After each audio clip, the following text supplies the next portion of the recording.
You're someone with a vision for your practice, for your side hustle, and for your personal journey. But when it comes to establishing your path on how to get to where you want to be with your practice, things get a little messy. You're also someone who'd prefer to go in person instead of to groups and listening to everyone else's story. To me, it sounds like you could benefit from one-on-one consulting with our experienced practice of the practice consultants. From $5.95 a month and up, you can work with a consultant that will give you more direction and practical tried and tested tips matched to you and your goals. For more information, visit practiceofthepractice.com/apply. Again, that's practiceofthepractice.com/apply.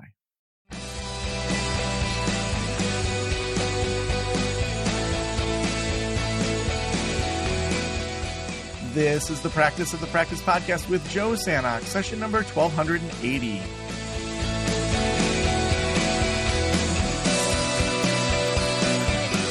I'm Joe Sanok, your host, and welcome to the Practice of the Practice podcast, where we help you build a thriving private practice you absolutely love.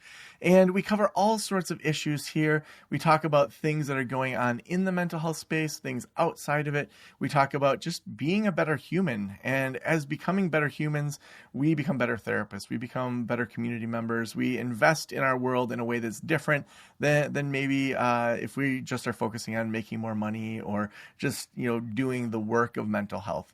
Instead, here, we want to be curious. We interview people from all different sectors. Earlier in the summer, I interviewed a lady who has the world record on every continent for marathons, including the North Pole. And, she talked about endurance mindset. She talked about how she did it to put a spotlight on the animals on her farm and to talk about veganism. And it just is something she cared about.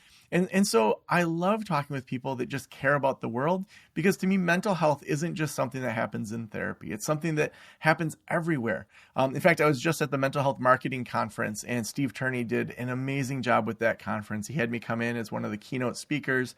And one of the other speakers was talking about how Harvard just did a study and looked at the most common use of ChatGPT and what it's being used for by Gen Z the most. I thought it was going to be businesses, writing papers, things like that. No, it is for mental health issues. It is to use ChatGPT to try to sort through, how do I handle mental health things? We know that mental health, there are huge problems in it, and we're also see huge solutions coming. So I am so excited to have Senator Debbie Stabenow with me. Debbie Stabenow is purely made in Michigan through and through, has blazed trails, transformed public policy, and made history as the first woman elected to the U.S. Senate from the state of Michigan. She is widely respected for her unrivaled work ethic, ability to build bipartisan coalitions and get things done, and a commitment to public service. Her work is deeply rooted in her love for the state of Michigan, whether protecting our Great Lakes, transforming mental health services, or ensuring Michigan can continue to make things and grow things to be competitive in our world economy. Her accomplishments have improved the lives of people across our country and created a strong foundation for a healthy and prosperous future for our state. After 50 years of public service as county commissioner, state legislature, Congresswoman, and U.S. Senator, Senator Stabenow proudly passed the torch in 2025 to a new generation of leaders, beginning a new chapter in her life that includes serving the state of Michigan outside of elected office. Senator Stabenow, it is an honor to have you on this show today. Well, thank you so much, Joe.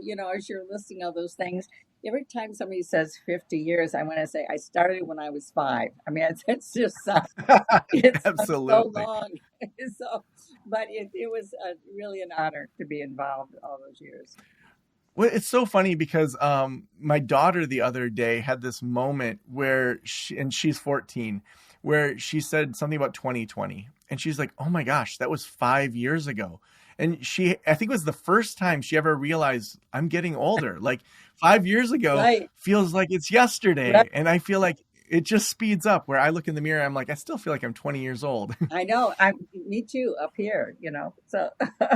Yeah. Well, Senator, tell me, when you first started in public office, was that something that you said, yeah, I want to be a political science major and I want to go into public office, or did that kind of find you? It found me, Joe, and I should tell you to way back up.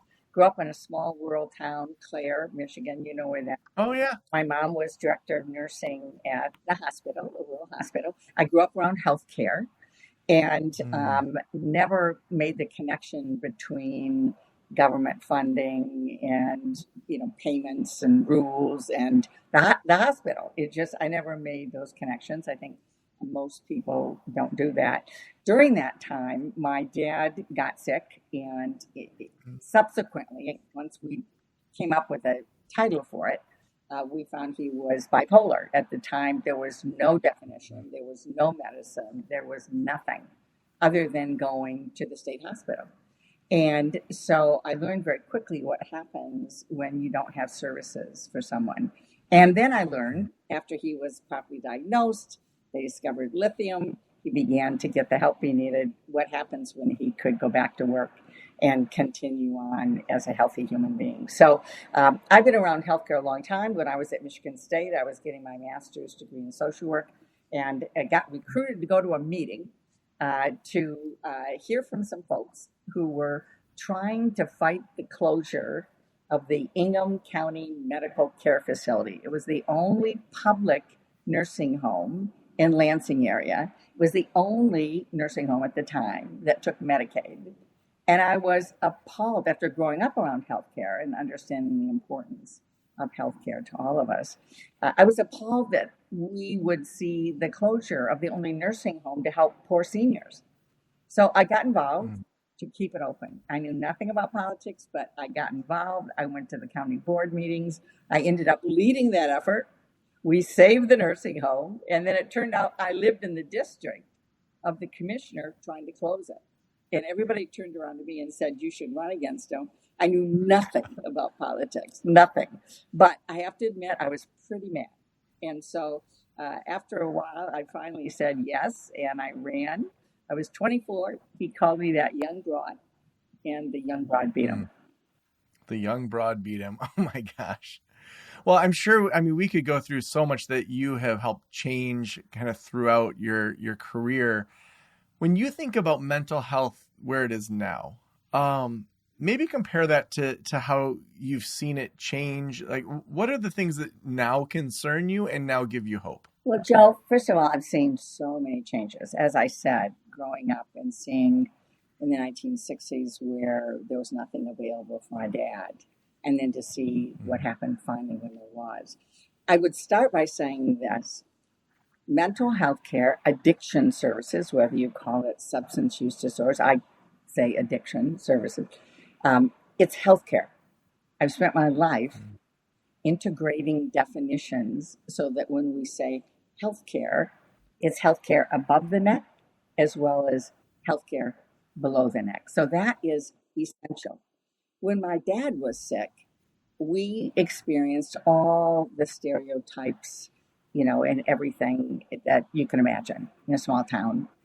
Prominent father in business, had the local car dealership, and was, sometimes really high, sometimes really low. I mean, everything you go through, it wasn't explainable. And, I felt that in terms of what stigma is all about. Now, is it better? The good news is it is better. I think it's a lot better. Is it where it should be? No, but it's a lot better. And because of all the people that are listening to us right now, it's getting better all the time. We have seen changes. I've been deeply involved in those. I chaired the State House Mental Health Committee in the 80s, rewrote the Children's Mental Health Act, wrote something called the Family Support Act to help families keep their multiply impaired children at home rather than having them have to go into an institution or foster care and so on. If you fast forward to the Affordable Care Act, I was a member of the Senate Finance Committee that helped write that act. And I said to the chairman, because I know that definitions and payments drive systems. And I said to him at that time that I would not support any bill that did not include behavioral health in every definition of healthcare in the Act. So mental health, substance use disorders, we needed to make sure when we were saying healthcare, we meant healthcare for everybody. In the end, that's exactly what happened, which was very important. We still battle insurance companies, who are supposed to have the same policies for mental health as physical health in terms of payments and number of treatments and so on. But the system was fundamentally changed and gave us something to work with. The piece that I work the most on, that I believe on the treatment side is going to make the biggest difference, is something called Certified Community Behavioral Health Clinics. A friend of mine, Republican friend, Roy Blunt, and I, when we were both in the Senate, would author the ongoing funding every 5 years, re-upping the funding for health centers. But it didn't include mental health and addiction services.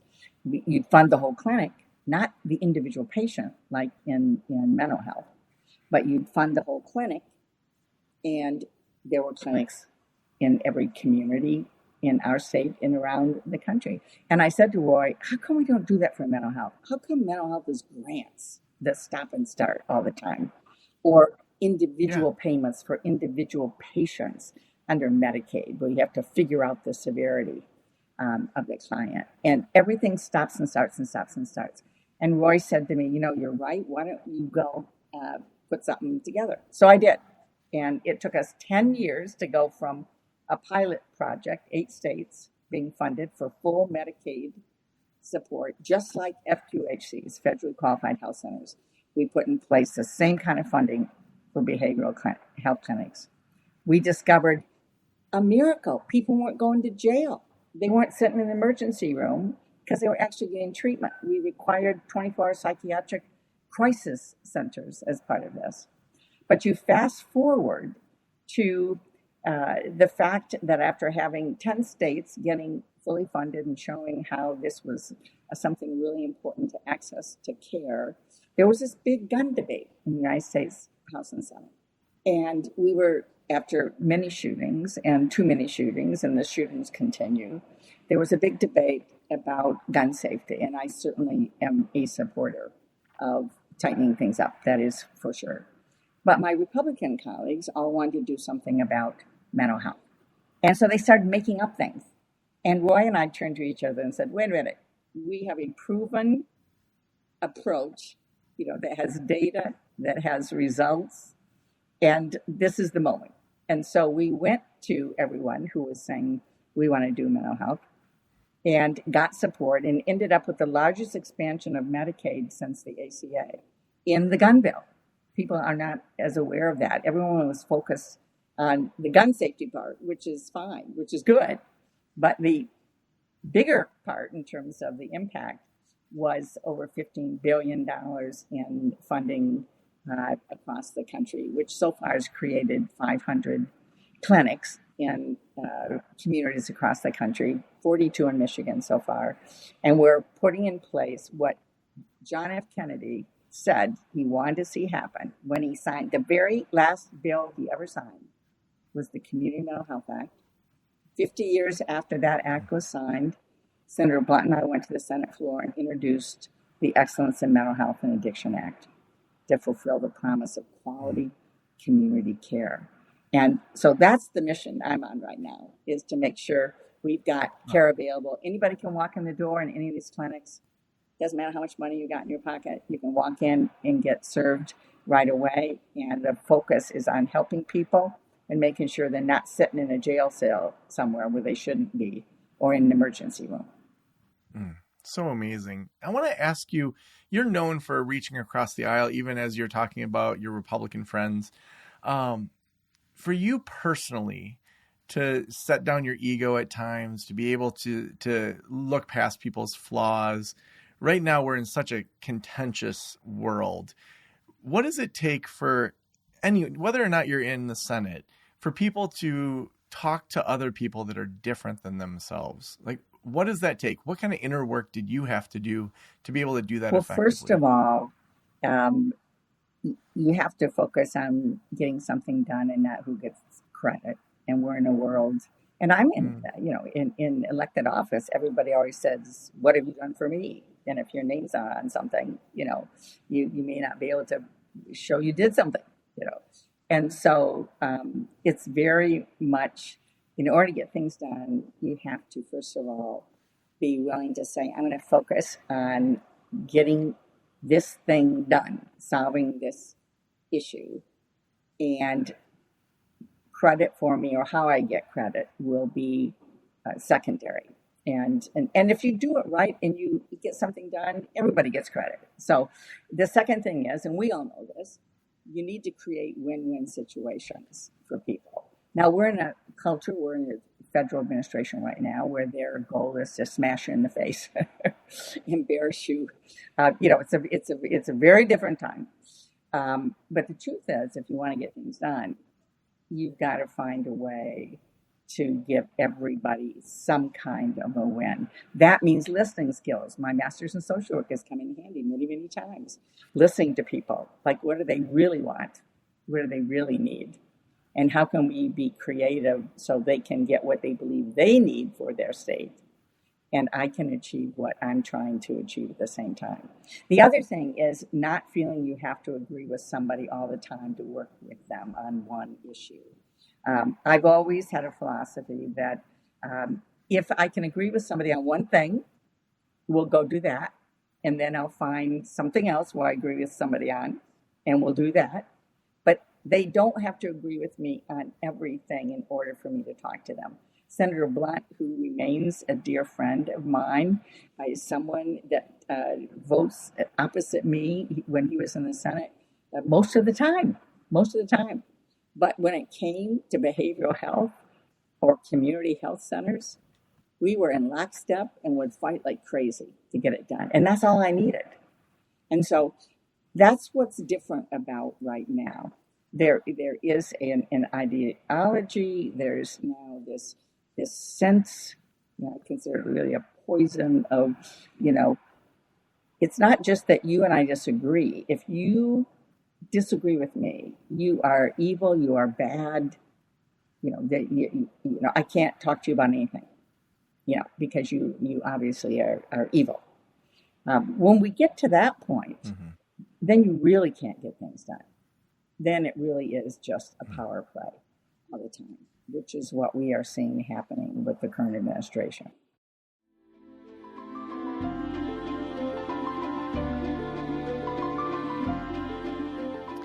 I want to thank Headway for sponsoring this episode. If you run a group practice, you know that accepting insurance can be overwhelming. Between credentialing, billing, and payroll, the admin side can easily take over your week.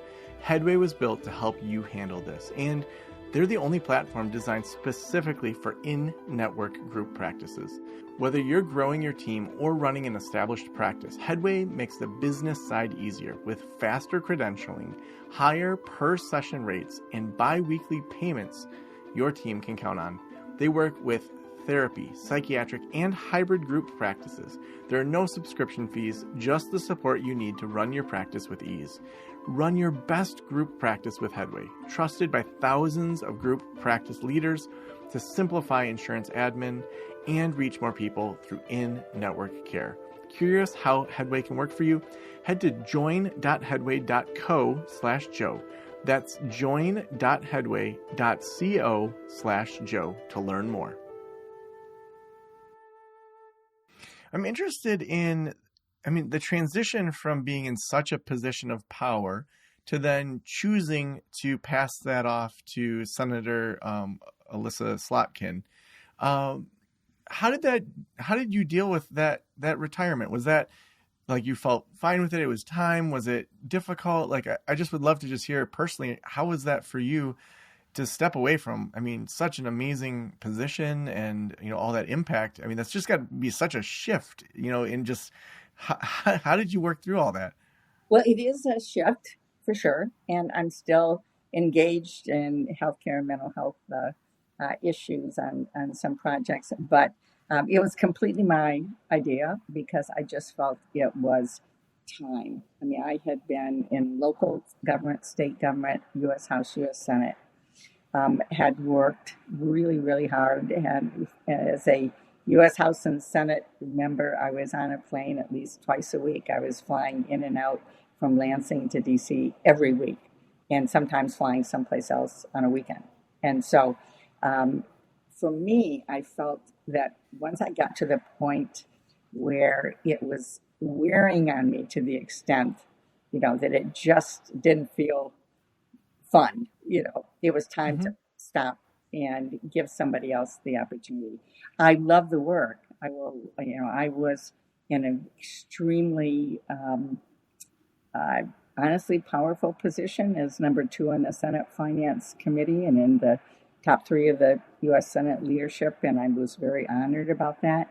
One of the things that happens in the world that I was in is that you get your power and position through seniority. So the longer you're there, the more power seniority puts you in positions to chair committees, to do things. So then it's harder and harder to leave, frankly, which is, it felt to me like, that could become a trap, and Mm-hmm. I really wanted to be in a position where I worked very hard and then respected the fact that it's important to have fresh eyes, new leadership, energy, ideas. I just think that's part of what makes our democratic system work. And I just felt it was time for me to pass the torch.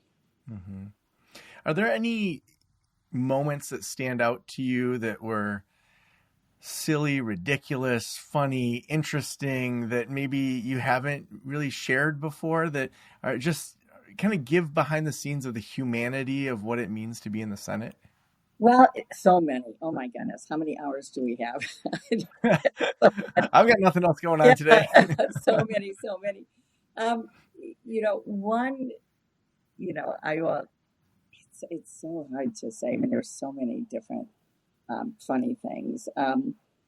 This isn't necessarily funny, sort of maybe a chuckle, but when we were doing the Affordable Care Act, I was the leader in fighting to put women's health care, maternity care, OB/GYN coverage, and so on, in the list of what's called essential services. So again, definitions drive systems. So if women's health care isn't defined as an essential service, then that means you pay more in order to get your basic services. And so it was a very, very big fight at the time. Fewer than half the insurance policies covered women's health care, as basic. So we go to committee.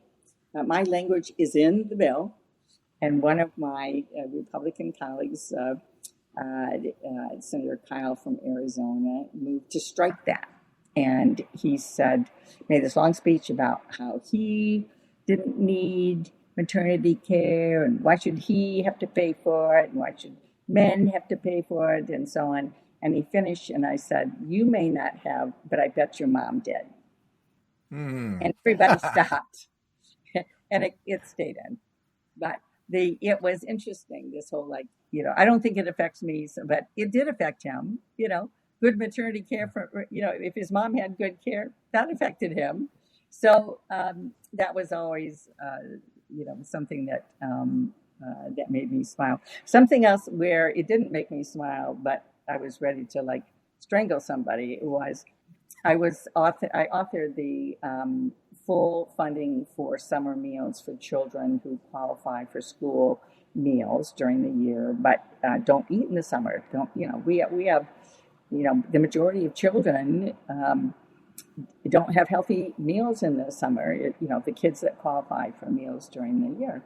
So we were negotiating that, and we had it all ready to go. I had bipartisan support to be able to move it forward. And then Senator Rand Paul from Kentucky blocked us. And he said, well, there's no such thing as hungry children. And I was sitting in a spot with my Republican colleague across from me, and he must have thought I was going to punch him out because I literally got up to strangle him. I wasn't sure how to react. I was like, "Are you freaking kidding me?" And that stuck with me for so long. Now we got it done, but he forced us to make some changes that weren't good. But we got it. We got it done. But there are moments like that where you just, and what planet? What planet? Lizzie. Well, I want to drill into that idea of when you were talking about women's healthcare of like I as a man don't have to pay for it, so I shouldn't have to pay for it because I don't use it. And I think there's this individualistic vein of whether it's politics or even just thinking about life. And then there's one where it tries to be more inclusive. How do you? I guess my question is, when you think about a healthy society, what would you say are the tenets of a healthy society? Well, first of all, let me just briefly say about healthcare. The idea that we're not affected when somebody else doesn't have healthcare, with mental health care, or obstetrics or whatever, is just factually wrong. Because if somebody doesn't have healthcare, they walk in the emergency room, they get taken care of anyway, and then our rates go up to pay for it for Yeah. unconscious.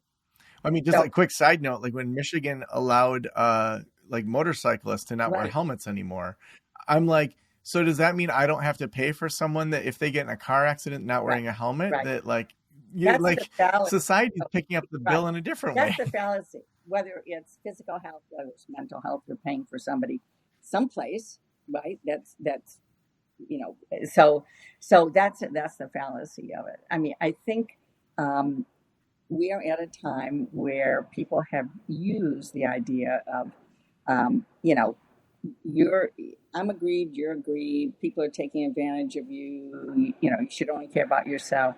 Have used it to great political advantage. Certainly this president has. And who, by the way, needs help of everybody on this call because he's got serious, serious issues, and we know that. But the idea of culturally saying, you know, it doesn't matter if unless I'm directly affected, has been so blown up now, and between social media and everything, it's creating great havoc, as we know, and danger, as we know, and the truth of the matter is, we are all impacted by each other, whether we like it or not. And I'll never forget a friend of mine saying, "We all do better when we all do better." I think that's actually Mhm. true. And and the truth is that when folks don't do well, that ends up affecting everybody in some kind of way. I also hate this notion that somehow strength is a gun, a guy in a mask with no identification ripping somebody out of their car. Strength, it's pretty, love is hard. Um, Patience is hard. Caring for other people is hard. Um, I'm not sure that's really hard to do, to be just Yeah. mean. I don't, be a bully. I don't think that's really that hard. I think it's harder not to be, and Yeah. harder to be a grown up, frankly. And so but this is where we are right now, and it's going to take all of us doing what we can, where we can, professionally, but also personally, to step back and say, that kind of stuff is not okay. It's just not okay, and we're just not going to accept it. Senator, what inspires you in a world when I'm sure you are in meetings that are classified and saw and heard things that the general public will never hear? You probably will carry that load your whole life. Like when you see a world that, whether it's AI or big money being in politics or just people not treating each other well, like what inspires you to still have hope, whether that's people or mindsets? What keeps you hopeful and moving towards a better world? Because I've seen when people engage, we can stop bad things and we can make good things happen. It's harder now, and certainly big money, powerful interests who really do only care about themselves and their profits and so on, are making it harder. It's very disappointing to me to see some of what I've seen here in terms of. I always knew money ruled, but we're now seeing in big screens here, what's going on. But I've also seen people use their own economic power. Jeremy Kimmel gets taken off of late night people drop their Apple or their Disney Plus and start making economic changes, using their economic power, and he's back on. I don't think that was an accident. I think we should use more of our individual economic power, quite frankly. I saw what happened when, in the first Trump presidency, they were trying to eliminate the Affordable Care Act. And the literally hundreds of thousands of people that came in the streets and did emails and showed up at the Capitol, and moms who brought their children, and everything that happened that ultimately swayed Senator John McCain to vote with us and stop the repeal of the Affordable Care Act. I've seen over and over again the power of people. Problem we have today is there's so much coming at us. It's hard because you can get very weary, very tired. They want us to give up. That's what the folks trying to take over our country want. They want us to lose hope and to give up. I've seen just the opposite occur with people. And so we've just got to stand up and keep moving forward and really understand there's a whole lot fighting for about our country and the people in it, everybody in it. And it's worth us keeping going. So awesome. The last question I always ask is, if every private practitioner in the world were listening right now, what would you want them to know? I would want them to know some of what I just said, which is don't give up. Don't give up. And also be engaged in politics. And let me just step back beyond this moment and say, if you are a therapist, if you are in private practice, you are affected by government, whether you like it or not, even before all this craziness. Because somebody like me is going to decide if you have funding for a job, if you get paid for what you do, what's the criteria, what's the certification, what's the licensure. You are affected yourself, whether or not you think you are. That's number one. Now, today, you are affected even more because your freedom of speech is affected. Your freedom of religion is affected. The capacity for people to have food and healthcare and quality education. I mean, all those things, they're ripping apart our air quality standards and water quality standards. So there's going to be more pollution. And of course, the climate crisis. But we are impacted by all of this. Putting your head in the sand, may make you feel good for a minute. Doesn't solve anything. We have to engage. What this is about. So awesome. I actually do have one more question that I had forgot because I was listening so well.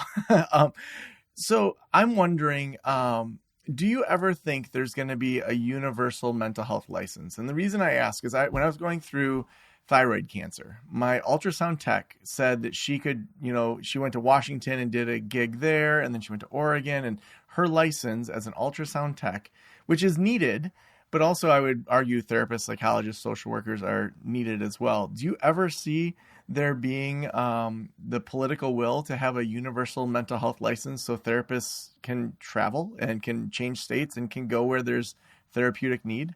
There will be a universal license if you guys want it, if everybody who cares about it gets engaged, because that's the only way that happens. That political will comes from elected representatives hearing from the people they represent, hearing from the people you work with, hearing from your provider partners. I mean, you have to build coalitions. You have to educate people. And then you have to use some political power. And that's called voting. Look what happens. If we don't think elections matter, just look at the last one. And so, yes, that can happen if everybody wants it to happen. Thank you so much. If people want to connect with you, where should we send them? DebbieStabenow.com. Awesome. We'll have that in the show notes. Senator, thank you so much for being on the show today. My pleasure.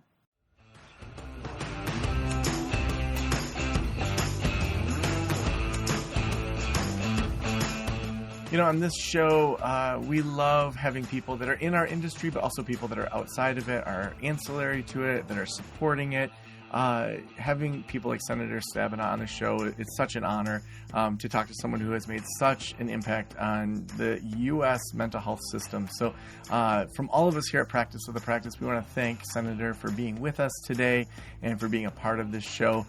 If you're looking for more shows like this, we have over 1,200 podcast episodes that you can go back to and listen to.